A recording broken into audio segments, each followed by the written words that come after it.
Hi everyone, my name is Kostya Kuzmin and I'm a registered migration agent here at Aussizz.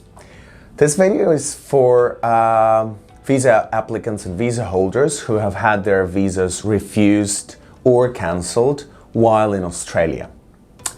Of course, it's a sad event if you have your visa refused or cancelled, and we've had a series of questions from our applicants. I would like to go through some of them to inform you of the most important aspects of appealing a visa refusal or cancellation decision to the Administrative Appeals Tribunal, the AAT.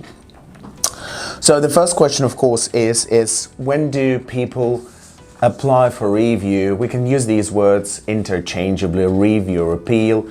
So people apply to the AAT for review when they are unhappy with the decision of the case officer or the ministerial delegate, as we call them. They're unhappy with a visa refusal or cancellation decision, and they want to take their case to the AAT, to the Administrative Appeals Tribunal, to have a hearing de novo, to have their case completely reheard and potentially get a positive outcome. And that's where people turn to our help.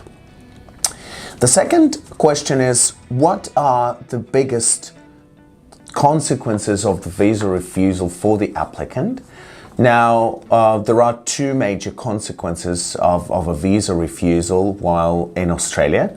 First thing, if the person does not apply to the AAT for review during a prescribed period of time, this time is always given on your refusal or cancellation decision. If you don't apply within that time, then you become unlawful in Australia and you have to leave Australia immediately.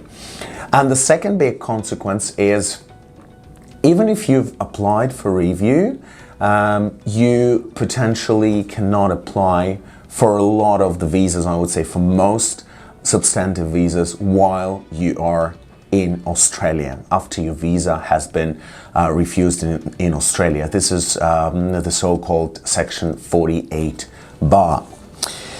Now, the third question is, what are the typical scenarios people come with? I know when people ask these questions, they always have their own scenario in mind, so perhaps if you're watching this video, this applies to you.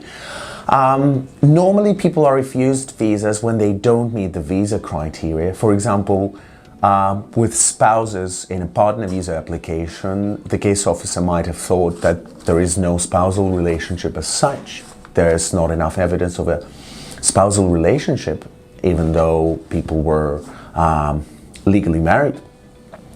So they didn't meet the criterion for a spouse visa, or they didn't use the criterion, the Big 40-20, because they have provided false or misleading information or bogus documents with their application, or they didn't meet the other criteria, the criteria for skilled visas. We've had a lot of applicants who were self-applied applicants, made applications by themselves, where they completed an EOI, the expression of interest, got, say, 95 points, the claimed points, but then when the delegate assessed their visa application after they were invited, the delegate assessed that they had only 85 points, or so 10 points less than initially claimed. This is when a visa must be refused, when your claimed score is higher than the actual assessed score by the delegate. This very often happens because the delegate, for instance,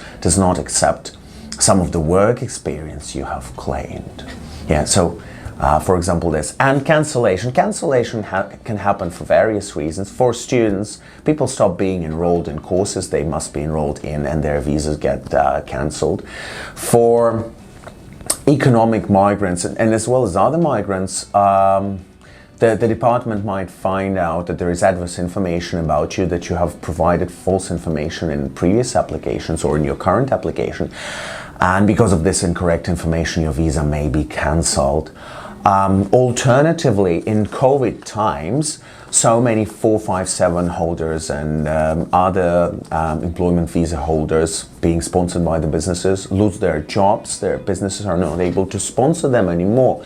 So they have to look for other sponsoring employers, which not many of them find quickly. And as a result, because they don't have an employer anymore, their work visa gets cancelled. So these are some of the typical scenarios. There's more to that. We'll be happy to discuss your case and help, how we can help. Okay, so my fourth question is, when will the AAT hearing take place? We all know that things have shifted because of this pandemic, and it used to be 1 to 2 years. So after we lodge an appeal or a review, as I have said, these are identical terms. After we lodge that, we can be waiting for a hearing to take place for 1 to 2 years. Now, because people are not coming to Australia because of the closed borders, this time might potentially be smaller. Please be aware of that. It might shorten, but still the workload in tribunals is quite big, which is often beneficial for the applicant, because the applicant who have lodged their review application while in Australia can stay in Australia lawfully. Yeah, and yes, and that pretty much addresses my next question. Everyone wants to know whether they can remain in Australia if they have applied for review. Yes, even though we don't know what the outcome of the review will be, you can stay lawfully all this time before the hearing in Australia. And the last question is, why do we need migration agents at this stage, and how can migration agents help? Well, I would proudly say that at the AAT stage, you need migration agents more than ever. And very often refusals are in two cases. First, that the applicant applied by themselves without using the help of the migration agent, was not aware of the complexity of their case scenario and failed to take important things into account. And second is when they did use the services of a previous migration agent, but for some reason it was not a full and complete application, or their previous consultant did not help them to meet the criteria, or did not understand them, that perhaps they have chosen the visa where they do not meet the criteria and should not be making that particular visa application at all. So in all of these scenarios, we are happy to help, and this is an area, AAT appeals and refusals, where you need specialist knowledge. I do personally have that knowledge because I'm writing my PhD dissertation on AAT on visa refusals and appeals to the AAT. And Aussizz in general as a business has a lot of successful cases of appealing against visa refusals and visa cancellations. So we'd love to hear your scenario, we'd love to help, and we promise that we will try to project the outcome fairly and let you know what you can expect and the outcome you can expect before you engage with us.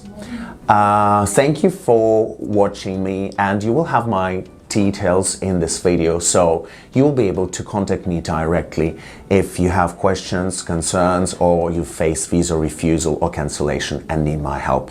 Thank you.